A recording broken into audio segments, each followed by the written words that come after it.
জয় হিন্দ বন্ধুরা, welcome to our channel GS master class. আর আজকে আমরা নিয়ে এসেছি WBSSC group C and D. এই দেখো WBSSC group C and D, ঠিক আছে। তো মক টেস্ট নাম্বার 29। তাহলে অলরেডি আমরা মক টেস্ট 1 থেকে 28 পর্যন্ত এই চ্যানেলটারই প্লে লিস্টে আপলোড করে দিয়েছি, সেখান থেকে দেখে না থাকলে অবশ্যই দেখে নিও। এছাড়া আমি এই ভিডিও ডেসক্রিপশনে দিয়ে দেবো, সেখান থেকেও তোমরা পেয়ে যাবে, ঠিক আছে। তো সেরা 30টি প্রশ্ন উত্তর আলোচনা করবো এই পার্টিতে। তাহলে যে ডাব্লিউবিএসএসসি যে গ্রুপ সি অ্যান্ড ডি যে আপডেটেড সিলেবাস, সেই নিউ সিলেবাসের ওপর বেস করে বানানো হয়েছে। তো ভিডিওটি দেখলে তোমরা অবশ্যই বুঝতে পারবে। আর হ্যাঁ, ভিডিওটা সম্পূর্ণ দেখবে, আর ভালো লাগলে অবশ্যই বন্ধুদের মধ্যে শেয়ার করবে। আর হ্যাঁ, এখনও সাবস্ক্রাইব না করে থাকলে অবশ্যই করে নাও পরবর্তী ভিডিওগুলোর জন্য, ঠিক আছে। তো চলো শুরু করি প্রথম পার্ট আজকের। তো আজকের প্রথম পার্টে আমরা দেখতে পাচ্ছি যে এখানে থাকছে কি সেকশন 1 থাকছে ইংলিশ, যে নতুন সিলেবাস সেটার উপর বেস করে টোটাল থাকছে 10টি প্রশ্ন। এরপরে থাকবে সেকশন 2, যেখানে থাকবে জিকে, টোটাল 20টি প্রশ্ন, ঠিক আছে। তো তোমরা তোমাদের স্কোর কত হচ্ছে সেটা অবশ্যই কমেন্টে জানাবে। এরপর আসছে প্রথমে চলে আসছিস প্রথম প্রশ্নের দিকে আজকে। তো আজকের প্রথম প্রশ্ন যেটা ইংলিশ পার্টের, সেটা বলা আছে ফিল ইন দ্য ব্ল্যাঙ্কস, ঠিক আছে। এখানে বলা আছে কি হি was এক্সোনারেটেড dash the অ্যাকিউজেশন of theft, ঠিক আছে। তাহলে এই যে এক্সোনারেটেড মানে কি, এক্সোনারেটেড মানে হচ্ছে মুক্ত করে দেওয়া, ঠিক আছে, মুক্ত করা, ফ্রি করা। তাহলে এক্সোনারেটেড ড্যাশ দ্য অ্যাকিউজেশন অফ থেফট, অ্যাকিউজেশন মানে হচ্ছে দায়ী, ঠিক আছে, কিসের দায়ী না, থেফট অর্থাৎ চুরি দেয়। তাহলে তার চুরির দায় থেকে মুক্ত করে দেওয়া। তাহলে এই এক্সোনারেটেডের পরে প্রিপোজিশন কি বসবে? 4টা অপশন দেওয়া আছে, উইথ, ফর, অর, ফ্রম। তাহলে 4টা অপশনের মধ্যে যেটা সঠিক উত্তর হয়ে যাচ্ছে সেটা কি হচ্ছে? অফ, ঠিক আছে। কারণ কি, এই যে এক্সোনারেটেড মানে হচ্ছে কি মুক্ত করে দেওয়া, এবং এক্সোনারেটেড ফলো করে একটা ফিক্সড প্রিপোজিশনকে, সেটা হচ্ছে কি ফিক্সড প্রিপোজিশন। এই যে হচ্ছে ফিক্সড প্রিপোজিশন, সেটা হচ্ছে কি অফ। বুঝতে পারলাম? তাহলে এক্সোনারেটেড মানে পরেই হবে যেটা ফিক্সড প্রিপোজিশন, সেটা হচ্ছে অফ, যেটার মানে হচ্ছে কাউকে কোনো ব্লেম, কোনো গিল্ট বা কোনো দোষারোপ থেকে মুক্তি করে দেওয়া।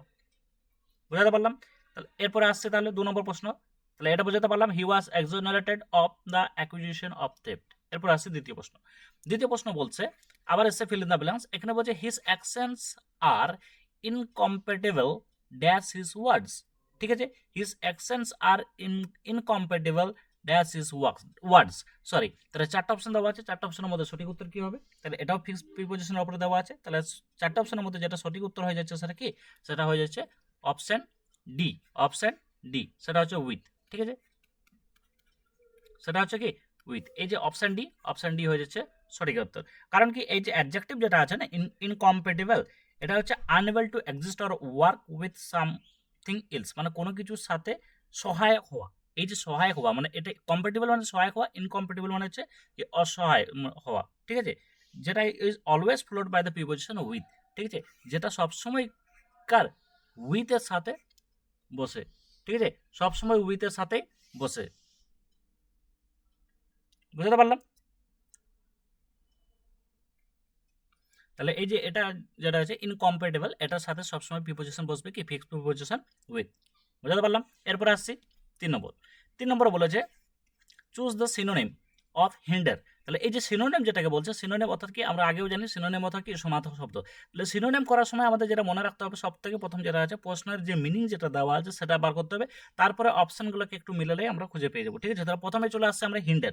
তাহলে এই হিন্ডার শব্দের অর্থ কি? তাহলে হিন্ডার শব্দের অর্থ যেটা আছে সেটা হচ্ছে কি বাধা দেওয়া, সেটা হচ্ছে কি বাধা দেওয়া। বুঝতে পারলাম? তাহলে হিন্ডার শব্দের অর্থ হচ্ছে বাধা দেওয়া। তাহলে 4টা অপশনের মধ্যে সঠিক উত্তর কি হয়ে যাবে? তাহলে প্রথমে আমরা দেখি অ্যাড।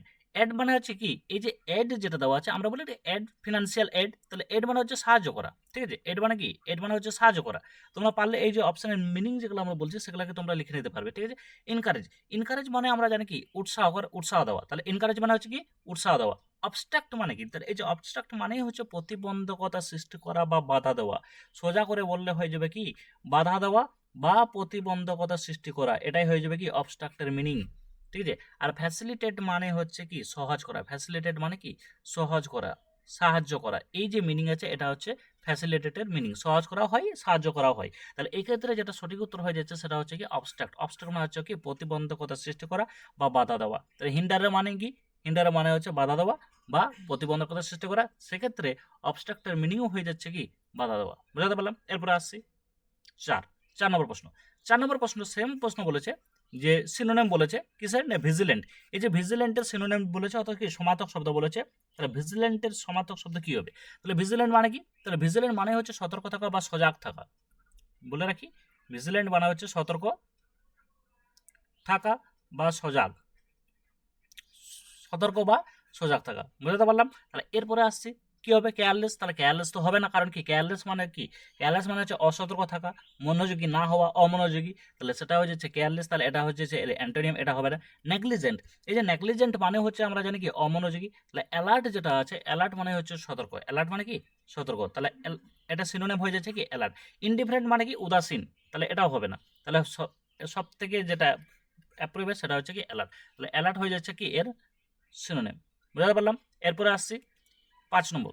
5 নম্বর কি বলছে, 5 নম্বর বলছে choose the antonym of dormant, choose the antonym of dormant. এরপরে যেটা এসছে সেটা হচ্ছে কি বিপরীতার্থক শব্দ বা বিপরীত শব্দ, ঠিক আছে, বিপরীতার্থক শব্দ, এটাই হয়ে যাচ্ছে এর। তাহলে ডরমেন্ট, তাহলে ডরমেন্ট মানে কি, ডরমেন্ট মানে আমরা যেটা জানি সেটা হচ্ছে সুপ্ত। আমরা বলি না ডরমেন্ট ভলক্যানো, তাহলে এই যে ডরমেন্ট যেটা দেওয়া আছে, ডরমেন্ট মানে হচ্ছে সুপ্ত অবস্থা বা নিষ্ক্রিয় অবস্থা, সুপ্ত অবস্থা বা নিষ্ক্রিয় অবস্থাকে আমরা বলি কি ডরমেন্ট, বুঝতে পারলাম। তাহলে কি হবে ইনঅ্যাক্টিভ, তাহলে ইনঅ্যাক্টিভ মানে হচ্ছে নিষ্ক্রিয়, তাহলে এটা হয়ে যাচ্ছে কি সিনোনিম লেটেন্ট। লেটেন্ট মানে হচ্ছে প্রচ্ছন্ন বা সুপ্ত, আমরা বলি না ফিজিক্সে একটা টার্ম আছে দেখবে ল্যাটেন্ট হিট, ঠিক আছে, তাহলে প্রচ্ছন্ন বা সুপ্ত, তাহলে এটাও হয়ে যাচ্ছে কি এর সিনোনিম। তাহলে প্যাসিভ, তাহলে আচ্ছা প্যাসিভ মানে কি, প্যাসিভ মানেও আমরা জানি কি নিষ্ক্রিয়, প্যাসিভ মানে হচ্ছে নিষ্ক্রিয়, তাহলে এটাও হয়ে যাচ্ছে এর সিনোনিম। তাহলে সঠিক উত্তর হয়ে যাচ্ছে কি অ্যাক্টিভ, অ্যাক্টিভ মানে হচ্ছে কি সক্রিয়, অ্যাক্টিভ মানে সক্রিয়, যেটা হচ্ছে কি ডরমেন্টের অপোজিট, ডরমেন্টের অপোজিট, ঠিক আছে, যেটাকে আমরা অ্যান্টোনিয়াম বলছি, বুঝতে পারলাম। এরপর আসছি 6 নম্বর প্রশ্ন। 6 নম্বর প্রশ্নতেও আছে কি অ্যান্টোনিয়াম জিজ্ঞাসা করেছে, 6 নম্বর প্রশ্নেরও যেটা হচ্ছে সেটা হচ্ছে অ্যান্টোনিয়াম। কি বলেছে লেথাল, তাহলে লেথালের মিনিং কি, তাহলে প্রথমে জানতে হবে যে লেথাল যেটা দেওয়া আছে এই লেথালের মিনিংটা কি, ঠিক আছে। তাহলে লেথাল মানে হচ্ছে মারাত্মক বা প্রাণঘাতী, ঠিক আছে, সিম্পলে বলে রাখলে লেথাল মানে হচ্ছে মারাত্মক, ঠিক আছে, এটাই মনে রাখবে, লেথাল মানে হচ্ছে কি মারাত্মক, ঠিক আছে, লেথাল মানে হচ্ছে মারাত্মক। তাহলে এর অপোজিট বা অ্যান্টোনিয়াম বা বিপরীত শব্দ কি হবে ডেডলি, তাহলে ডেডলি মানে কি, ডেডলি মানে তো মারাত্মক, তাহলে এটা হয়ে যাচ্ছে এর সিনোনিম। ফাটাল, ফাটাল মানে কি, তাহলে ফাটাল মানে হচ্ছে মারাত্মক বা প্রাণঘাতী, তাহলে এটাও এর হয়ে যাচ্ছে কি প্রাণঘাতী বা মারাত্মক, তাহলে এটাও এর হয়ে যাচ্ছে সিনোনিম, ঠিক আছে। আর পয়জনাস মানে কি, পয়জনাস মানে হচ্ছে বিষাক্ত, মানে তার মানে হচ্ছে সেটাও হচ্ছে যে মারাত্মকের সিমিলার টাইপের আর কি সিনোনিম। তাহলে হার্মলেস যেটা হচ্ছে এই হার্মলেস, এই হার্মলেস মানে হচ্ছে কি ক্ষতিকর নয় এমন, ঠিক আছে, ক্ষতিকর নয় এমন, তাহলে এটা হয়ে যাচ্ছে কি এর অপোজিট বা কি হচ্ছে এটা অ্যান্টোনি, ঠিক আছে। লেথাল মানে মারাত্মক, হার্মলেস মানে কি ক্ষতিকর নয় এমন, বোঝাতে ইউজ হয় হার্মলেস, বুঝতে পারলাম। এরপরে আসছি 7 নম্বরের দিকে। তাহলে 7 নম্বর বলছে কি identify the correct plural form of dear, identify the correct plural form of dear. Dear মানে কি, এখানে ডিয়ার মানে যেটা আছে সেটা হচ্ছে কি হরিণ, তাহলে এই যে হরিণ যেটা আছে না, এই হরিণ শব্দটা বা ডিয়ার শব্দটির বহু বচন কি হবে, প্লুরাল ফর্ম কি হবে, 4টা অপশন দেওয়া আছে কিন্তু, ঠিক আছে, 4টা অপশনকে তোমরা একটু দেখবে ভালো করে, তাহলে বুঝতে পারবে। তো অ্যান্সার বলে দিচ্ছি, অ্যান্সার হয়ে যাচ্ছে কি ডিয়ার, ঠিক আছে। কারণ কি কিছু কিছু এরকম নাউন আছে যেগুলোর একবচন বা বহুবচন বা সিঙ্গুলার ফর্ম বা প্লুরাল ফর্ম একই রূপ থাকে, যেরকম কি কিছু এক্সাম্পল দিয়ে দিচ্ছে শিপ, ঠিক আছে, শিপ, ফিশ, আচ্ছা ফিশের কোনো সময় ফিশেস হয় কিন্তু সেটা ক্ষেত্র বিশেষে, ঠিক আছে। তারপরে সিরিজ, স্পাইসেস, হ্যাঁ, তো ডিয়ারও তাদের মধ্যে একটা অন্যতম, যেটার সিঙ্গুলার ফর্ম ও প্লুরাল ফর্ম একই থাকে, বুঝতে পারলাম। এরপরে আসছি 8 নম্বর।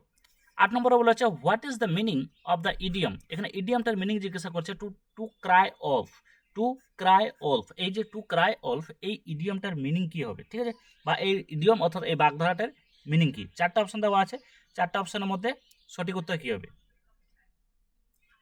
তাহলে এটা যেটা সঠিক উত্তর হয়ে যাচ্ছে সেটা কি অপশন সি, তোমরা অপশনগুলো একটু দেখে নেবে, to raise a false alarm or warning, to raise a false alarm or warning, ঠিক আছে, অর্থাৎ মিথ্যা বিপদ সংকেত দেওয়া বা মিথ্যা সতর্কতা জারি করা, সেটারই মিনিং হচ্ছে টু ক্রাই অল্ফ, ঠিক আছে, to raise a false alarm or warning, বুঝতে পারলাম।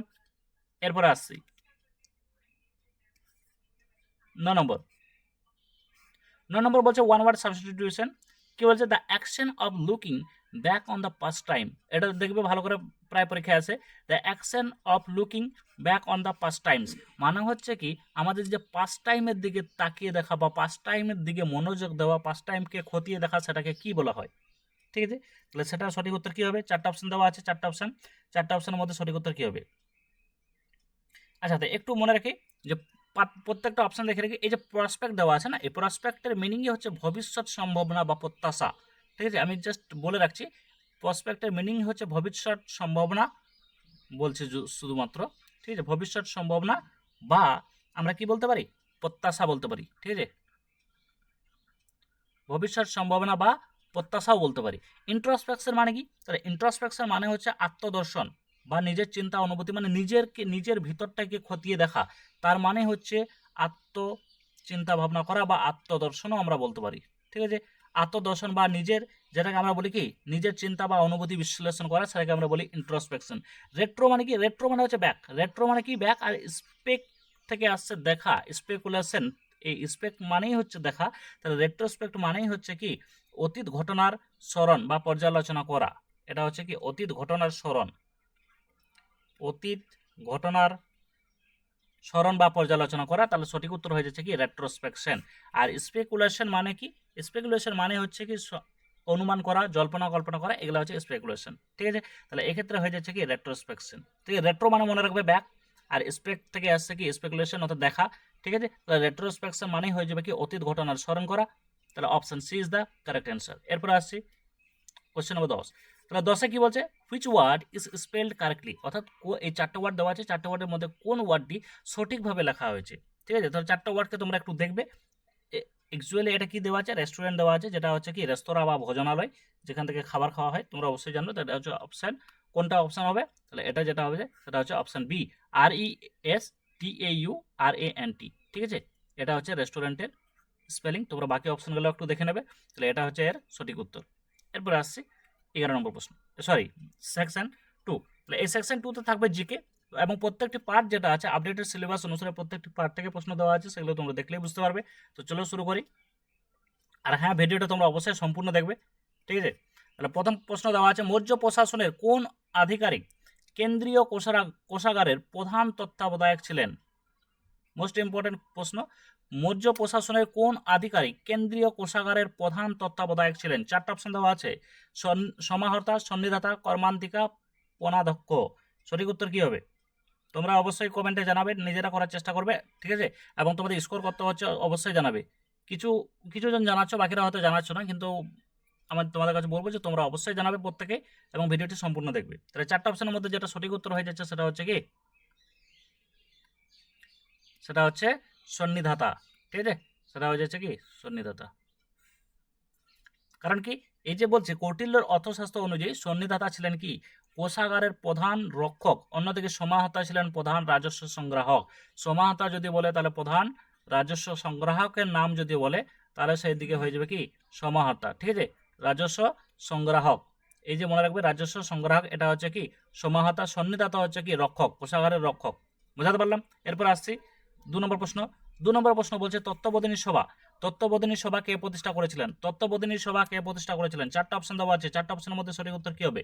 তাহলে সঠিক উত্তর যেটা হবে সেটা হয়ে যাচ্ছে কি দেবেন্দ্রনাথ ঠাকুর। দেবেন্দ্রনাথ ঠাকুর সঠিক উত্তর হয়ে যাচ্ছে দেবেন্দ্রনাথ ঠাকুর। কত সালে যদি বলে তাহলে হয়ে যাবে কি 1839 সালে। ঠিক আছে, এই তত্ত্ববোধিনী সভা প্রতিষ্ঠা করেন। এই মূল উদ্দেশ্য ছিল রাজা রামমোহন রায়ের একেশ্বরবাদী তত্ত্বকে প্রচার করা। বুঝতে পারলাম? এরপর আসছি 3 নম্বর প্রশ্ন। 3 নম্বর প্রশ্ন বলছে যে 1905 সালের বঙ্গভঙ্গের সময় ভারতের ভাইসরয় কে ছিলেন? বহুবার পরীক্ষায় আসা প্রশ্ন, যে 1905 সালে বঙ্গভঙ্গের সময় ভারতের ভাইসরয় কে ছিলেন? চারটা অপশন দেওয়া আছে, চারটা অপশনের মধ্যে সঠিক উত্তর কি হবে? চারটা অপশনের মধ্যে যেটা সঠিক উত্তর হয়ে যাচ্ছে সেটা হচ্ছে কি লর্ড কার্জন। Lord Curzon. ঠিক আছে, এরপর আসছি 4 নম্বর। 4 নম্বর কি বলছে যে প্রাচীন ভারতের নালন্দা বিশ্ববিদ্যালয়, প্রাচীন ভারতের নালন্দা বিশ্ববিদ্যালয়, সে বিশ্ববিখ্যাত নালন্দা বিশ্ববিদ্যালয় কোন গুপ্ত শাসকের আমলে প্রতিষ্ঠিত হয়েছিল?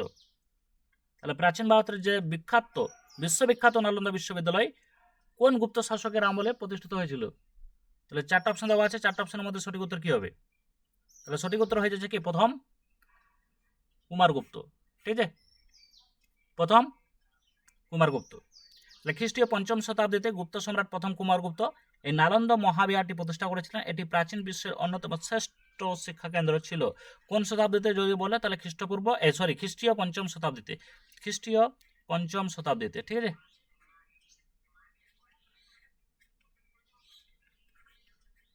খ্রিস্টীয় পঞ্চম শতাব্দীতে। কে? তাহলে প্রথম কুমারগুপ্ত। এরপর আসছি 5 নম্বর। 5 নম্বর কি বলছে? 5 নম্বর বলছে সুভাষচন্দ্র বসু কত সালে প্রথমবার ভারতীয় জাতীয় কংগ্রেসের সভাপতি নির্বাচিত হন? সুভাষচন্দ্র বসু কত সালে প্রথমবার ভারতীয় জাতীয় কংগ্রেসের সভাপতি নির্বাচিত হন? 4টা অপশন দেওয়া আছে, 4টা অপশনের মধ্যে সঠিক উত্তর কি হবে?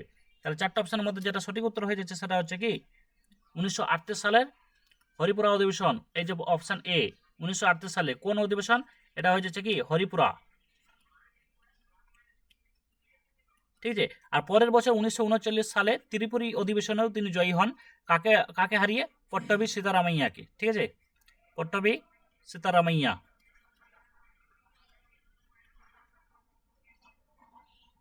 ঠিক আছে, পট্টবী সীতারামাইয়াকে পরাজিত করে সুভাষচন্দ্র বসু, ঠিক আছে, ত্রিপুরী অধিবেশনও সভাপতি নির্বাচিত হয়েছিলেন, ঠিক আছে। এরপর আসছি 6 নম্বর প্রশ্ন। 6 নম্বর প্রশ্ন বলছে যে লোকটাক হ্রদ বা লোকটাক লেক যা তার ভাসমান দ্বীপের যেটাকে বলা হয় কি ফুমডিস বলা হয়, দ্বীপের জন্য বিখ্যাত, ভারতের কোন রাজ্যে অবস্থিত? অর্থাৎ কি লোকটাক হ্রদ যেটা আছে যেটা, হ্যাঁ, এই লোকটাক হ্রদে যে বিখ্যাত ভাসমান দ্বীপ যেটাকে বলা হয় ফুমডিস, তার জন্য বিখ্যাত, তো এটি ভারতের কোন রাজ্যে অবস্থিত? তো 4টা অপশন দেওয়া আছে, 4টা অপশনের মধ্যে সঠিক উত্তর কি হবে? তাহলে 4টা অপশনের মধ্যে যেটা সঠিক উত্তর হয়ে যাচ্ছে সেটা হচ্ছে কি option B Manipur, option B Manipur, ঠিক আছে। তাহলে এই মণিপুরে অবস্থিত লোকটাক হ্রদ উত্তর পূর্ব ভারতের বৃহত্তম মিষ্টি জলের হ্রদ, ঠিক আছে। এইখানে যেটা আছে সেটা হচ্ছে কি এই হ্রদের ওপর কেইবুল লামজাও, এটা পরীক্ষায় আসে বারবার, কেইবুল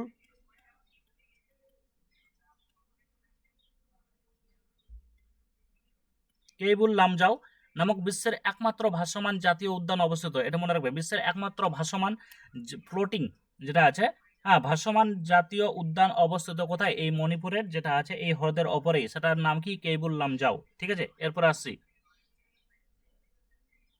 7 নম্বর। 7 নম্বর বলছে কি ভারতের বৃহত্তম বহুমুখী নদী পরিকল্পনা ভাকরা নাগাল কোন নদীর ওপর নির্মিত হয়েছে? মনে রাখবে, ভারতের বৃহত্তম বহুমুখী নদী পরিকল্পনা ভাকরা নাগাল কোন নদীর ওপর নির্মিত হয়েছে? 4টা অপশন দেওয়া আছে, 4টা অপশনের মধ্যে সঠিক উত্তর কি হবে? 4টা অপশনের মধ্যে যেটা সঠিক উত্তর হয়ে যাচ্ছে সেটা হচ্ছে কি শতদ্রু, যেটাকে বলা হয় কি সতলেজ বলা হয়। তাহলে এই শতদ্রু বা যেটাকে আমরা বলি কি সতলেজ, ঠিক আছে, সতলেজ, বুঝতে পারলাম। তাহলে এরপরে আসছি 8 নম্বর। 8 নম্বরে কি বলছে যে পৃথিবীর যমজ গ্রহ যেটাকে আমরা বলি কি আর্থস টুয়াইন, পৃথিবীর যমজ গ্রহ বা আর্থস টুয়াইন হিসাবে কোন গ্রহকে অভিহিত করা হয়? 4টা অপশন দেওয়া আছে, 4টা অপশনের মধ্যে সঠিক উত্তর কি হবে? পৃথিবীর যমজ গ্রহ যেটাকে আমরা বলি আর্থস টুয়াইন বলা হয়, তাহলে এটাকে বলা হচ্ছে কি সেটা হচ্ছে শুক্র, সেটা হচ্ছে কি শুক্র, ঠিক আছে, যেটাকে আমরা কি বলি ভেনাস বলি, যেটাকে আমরা ভেনাস বলি। অর্থাৎ আকার, আয়তন ও ভরের দিক থেকে পৃথিবীর সঙ্গে প্রায় সাদৃশ্য থাকায় এই শুক্র গ্রহকে পৃথিবীর যমজ গ্রহ বা আর্থস টুয়াইন বলা হয়, বুঝতে পারলাম। এরপরে আসছি 9 নম্বর। 9 নম্বর বলছে কি যে বায়ুমণ্ডলে কোন স্তরে আবহাওয়া সংক্রান্ত ঘটনা যেরকম বৃষ্টি, মেঘ, ঝড় সংঘটিত হয়? তাহলে বায়ুমণ্ডলের কোন স্তরে আবহাওয়া সংক্রান্ত সমস্ত ঘটনা যেরকম বৃষ্টি, মেঘ, ঝড় সংঘটিত হয়, তাহলে সেটা হয়ে যাবে কি ট্রপোস্ফিয়ার, সেটা হয়ে যাবে ট্রপোস্ফিয়ার, ঠিক আছে, সেটা হয়ে যাবে ট্রপোস্ফিয়ার। তাহলে বায়ুমণ্ডলের যেটা সর্বনিম্ন স্তর যেটাকে আমরা বলি কি ট্রপোস্ফিয়ার, এখানে ধূলিকণা ও জলীয় বাষ্প বেশি থাকায় এখানে ঝড় বৃষ্টি ও মেঘের সৃষ্টি হয়। এরপর আসছে 10 নম্বর। 10 নম্বরে কি বলছে ভারতের সর্বোচ্চ আইনি অফিসার যেটাকে আমরা বলি কি হাইয়েস্ট ল অফিসার কাকে বলা হয়? ভারতের সর্বোচ্চ আইনি অফিসার বা হাইয়েস্ট ল অফিসার কাকে বলা হয়? তাহলে 4টা অপশনের মধ্যে যেটা সঠিক উত্তর হয়ে যাবে সেটা হবে কি অ্যাটর্নি জেনারেল অফ ইন্ডিয়া, ঠিক আছে, অ্যাটর্নি জেনারেল অফ ইন্ডিয়া, যেটাকে আমরা বলি কি সংবিধানের 76 নম্বর অনুচ্ছেদ অনুযায়ী ভারতের রাষ্ট্রপতি অ্যাটর্নি জেনারেলকে নিয়োগ করেন। তাহলে কত নম্বর যদি বলে তাহলে সেটা হয়ে যাবে 76 নম্বর আর্টিকেল বা অনুচ্ছেদ অনুযায়ী ভারতের রাষ্ট্রপতি অ্যাটর্নি জেনারেলকে নিয়োগ করেন। তিনি ভারত সরকারের আইনি বিষয়ে পরামর্শ দেন এবং ভারতের যে কোনো আদালতে শুনানি করার অধিকার রাখেন, ঠিক আছে, তাহলে সেটা হয়ে যাবে কি অ্যাটর্নি জেনারেল। এরপর আসছি 11 নম্বর। 11 নম্বর বলছে যে সংসদে রাষ্ট্রপতি শাসনের ঘোষণা অনুমোদিত হওয়ার পর তা একবারে সর্বোচ্চ কতদিন বলবৎ থাকতে পারে? অর্থাৎ কি যে রাষ্ট্রপতি শাসন যেটা আছে এই সংসদের রাষ্ট্রপতি শাসনের ঘোষণা অনুমোদিত হওয়ার পর তা একবারে সর্বোচ্চ কতদিন বলবৎ থাকতে পারে? তাহলে 4টা অপশন দেওয়া আছে, 4টা অপশনের মধ্যে সঠিক উত্তর কি হবে? তাহলে সঠিক উত্তর হয়ে যাচ্ছে কি অপশন বি 6 মাস, অপশন বি 6 মাস। ঠিক আছে, তাহলে এই যে সংসদের উভয় কক্ষ দ্বারা অনুমোদিত হওয়ার পর এটি 6 মাস জারি থাকে এবং প্রতি 6 মাস অন্তর অনুমোদন নিয়ে সর্বোচ্চ 3 বছর পর্যন্ত বাড়ানো যেতে পারে, তবে অবশ্যই এর পিছনে কিছু শর্ত বা বিশেষ কিছু শর্ত সাপেক্ষের ব্যাপারে হয়ে থাকে। ঠিক আছে, তাহলে এটা যেটা সঠিক উত্তর হয়েছে এটা হচ্ছে 6 মাস। ঠিক আছে, যে রাষ্ট্রপতি শাসন ঘোষণা অনুমোদিত হওয়ার পর তা সর্বোচ্চ 6 মাস পর্যন্ত বলবৎ থাকতে পারে, তারপর আবার তাকে কি করতে হয়, আবার অনুমোদন নিতে হয়। ঠিক আছে, এরপর আসছি 12 নম্বর বলছে যে ভারতের কর্মক্ষেত্রে মহিলাদের যৌন হেনস্থা প্রতিরোধ আইন যেটাকে আমরা বলি POSH অ্যাক্ট কত সালে পাস হয়? ভারতের কর্মক্ষেত্রে মহিলাদের যৌন হেনস্থা প্রতিরোধ আইন বা POSH অ্যাক্ট কত সালে পাস হয়? তাহলে এটা হয়ে যাচ্ছে কি 2013 অপশন সি 2013 অপশন সি 2013। ঠিক আছে, এরপর আসছি 13 নম্বর বলছে ভারতের স্থানীয় স্বায়ত্তশাসন বা পঞ্চায়েতি রাজ ব্যবস্থায় মহিলাদের জন্য কত শতাংশ আসন সংরক্ষিত থাকে? ভারতীয় স্থানীয় স্বায়ত্তশাসন বা যেটাকে আমরা বলি পঞ্চায়েতি রাজ ব্যবস্থা মহিলাদের কত শতাংশ আসন সংরক্ষিত থাকে? তাহলে এটা যেটা হয়ে যাবে সেটা হচ্ছে 1/3, যেটা হচ্ছে কি 33.3%। তবে এক্ষেত্রে মনে রাখা দরকার আছে যে 73তম সংশোধন আইনেতে পঞ্চায়েত ও পৌরসভায় মহিলাদের জন্য ন্যূনতম অর্থাৎ মিনিমাম 33.3% অর্থাৎ 1/3 আসন সংরক্ষিত করা হয়েছে। তবে যদিও কিছু রাজ্য আছে যেখানে এটিকে বাড়িয়ে 50% করা হয়েছে, যেরকম এক্সাম্পল হিসেবে পশ্চিমবঙ্গ। এরপর আসছে 14 নম্বর বলছে যে নিচের কোনটি কম্পিউটারের একটি অস্থায়ী অর্থাৎ ভোলাটাইল, যেটা স্থায়ী থাকে না, অটোমেটিক ডিলিট হয়ে যায় বা উড়ে যায়, সেটাকে বলছে নিচের কোনটি কম্পিউটারের একটি অস্থায়ী মেমোরি বা ভোলাটাইল মেমোরি? তাহলে সঠিক উত্তর কি হয়ে যাবে? সঠিক উত্তর হয়ে যাচ্ছে কি RAM বা র্যান্ডম অ্যাক্সেস মেমোরি। ঠিক আছে, এই র্যামকে বলা হয় অস্থায়ী মেমোরি, কারণ কম্পিউটার বন্ধ করলে বা বিদ্যুৎ সংযোগ বিচ্ছিন্ন হলে এর সমস্ত ডেটা মুছে যায়। অন্যদিকে ROM হচ্ছে কি একটি স্থায়ী মেমোরি। এই ROMটা হচ্ছে স্থায়ী, যেটাকে আমরা ব্র্যাকেটে দিয়ে বলি নন ভোলাটাইল। ঠিক আছে, নন ভোলাটাইল মেমোরি। এরপর আসছি 15 নম্বর বলছে ইন্টারনেটে ব্যবহৃত এইচটিটিপি প্রোটোকলটির পূর্ণরূপ বা ফুল ফর্ম কি? ইন্টারনেটে ব্যবহৃত এইচটিটিপি প্রোটোকলটির পূর্ণরূপ বা ফুল ফর্ম কি? তাহলে সঠিক উত্তর হয়ে যাচ্ছে কি? সঠিক উত্তর হয়ে যাচ্ছে হাইপারটেক্সট ট্রান্সফার প্রোটোকল। কোন অপশন আছে? অপশন বি তে আছে হাইপারটেক্সট ট্রান্সফার প্রোটোকল। ঠিক আছে, হাইপারটেক্সট ট্রান্সফার প্রোটোকল হচ্ছে এই যে এইচটিটিপি দেওয়া আছে, এই এইচটিটিপির ফুল ফর্ম।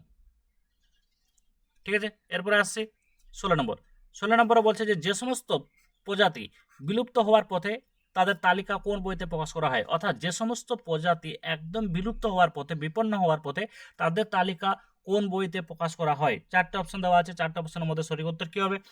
সঠিক উত্তর হয়ে যাচ্ছে কি red data book.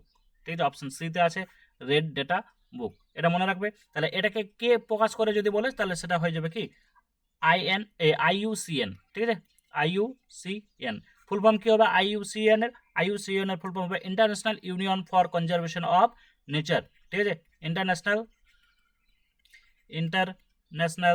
Union for conservation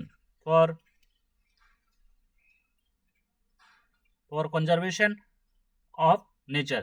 বুঝতে পারলাম? ঠিক আছে, তাহলে এই সারা বিশ্বের বিপন্ন বা বিলুপ্ত প্রায় প্রজাতির তালিকা এই বইতে প্রকাশ করা হয়। কোন বইটা? বইটার নাম হচ্ছে রেড ডেটা বুক। কে প্রকাশ করে? IUCN, এটা হয়ে যাচ্ছে কি international union for conservation of nature. এরপর আসছি 17 নম্বর বলছে কি ভারতে মোট কতটি জীব বৈচিত্র্য হটস্পট, যেটাকে আমরা বলি বায়োডাইভার্সিটি হটস্পট অঞ্চল রয়েছে? ভারতে মোট কতটি জীব বৈচিত্র্য হটস্পট বা বায়োডাইভার্সিটি হটস্পট অঞ্চল রয়েছে? মোস্ট ইম্পর্টেন্ট প্রশ্ন। 4টে অপশন দেওয়া আছে, 4টে অপশনের মধ্যে সঠিক উত্তর কি হবে? তাহলে 4টে অপশনের মধ্যে যেটা সঠিক উত্তর হয়ে যাচ্ছে সেটা হচ্ছে কি অপশন, অর্থাৎ উত্তর হচ্ছে 4, অপশন বি।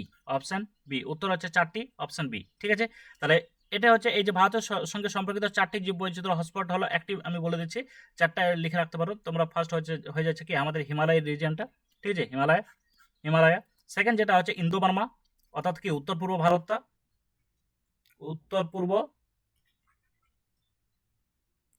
ঠিক আছে, এই যে হিমালয় যেটা আছে, আর এই যে উত্তর পূর্ব ভারত আসাম, মণিপুর, মিজোরাম ইত্যাদি, এগুলো হচ্ছে ইন্দো বার্মা।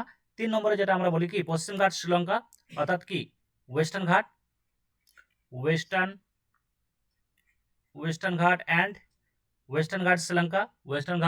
শ্রীলঙ্কা,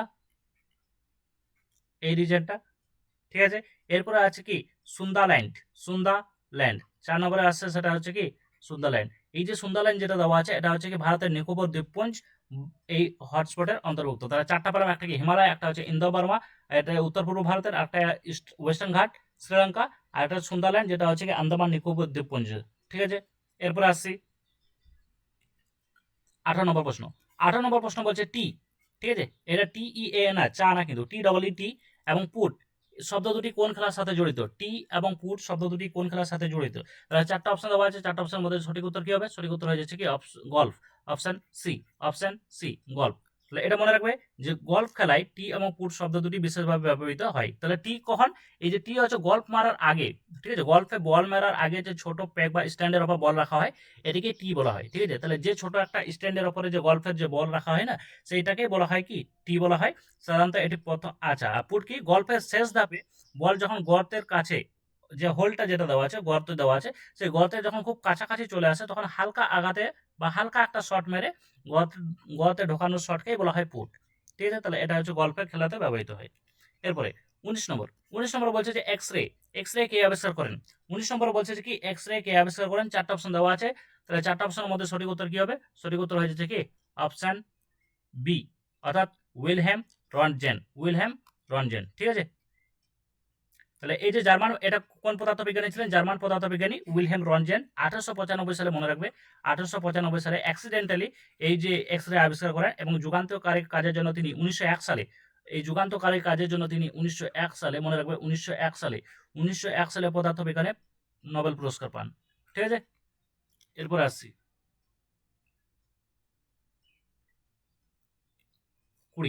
20 নম্বর বলছে কি ডিএনএ এর ডাবল হ্যালিক্স কাঠামো কে আবিষ্কার করেন? তাহলে ডিএনএ যে ডাবল হ্যালিক্স কাঠামো, এই ডাবল হ্যালিক্স কাঠামোটি কে আবিষ্কার করেন? 4টা অপশন দেওয়া আছে, 4টা অপশনের মধ্যে সঠিক উত্তর কি হবে? 4টা অপশনের মধ্যে যেটা সঠিক উত্তর হয়ে যাচ্ছে সেটা হচ্ছে কি ফ্রান্সিস ক্রিক ও জেমস ওয়াটসন, বা জেমস ওয়াটসন ও ফ্রান্সিস ক্রিক, অপশন এ তে দেওয়া আছে।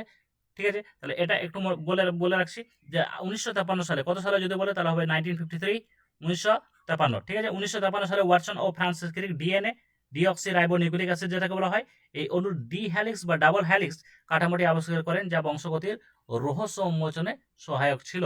কত সালে যদি বলে তাহলে 1953 সালে। বুঝতে পারলাম। তাহলে এই যে ডি হ্যালিক্স কাঠামো বা ডাবল হ্যালিক্স কাঠামো, এটা কে আবিষ্কার করেন? জেমস ওয়াটসন ও ফ্রান্সিস ক্রিক। কত সালে? 1953 সালে। ঠিক আছে। তো এখানে শেষ হলো আমাদের টোটাল যে 20টি প্রশ্ন, সেরা 30টি প্রশ্ন আলোচনা করলাম। তো তোমরা অবশ্যই জানাবে তোমাদের স্কোর কত হচ্ছে, এবং ভালো লাগলে অবশ্যই বন্ধুদের মধ্যে শেয়ার করে দেবে। আর হ্যাঁ, এখনো সাবস্ক্রাইব করে না থাকলে অবশ্যই সাবস্ক্রাইব করে নাও। তো এখানে শেষ করছি। জয় হিন্দ।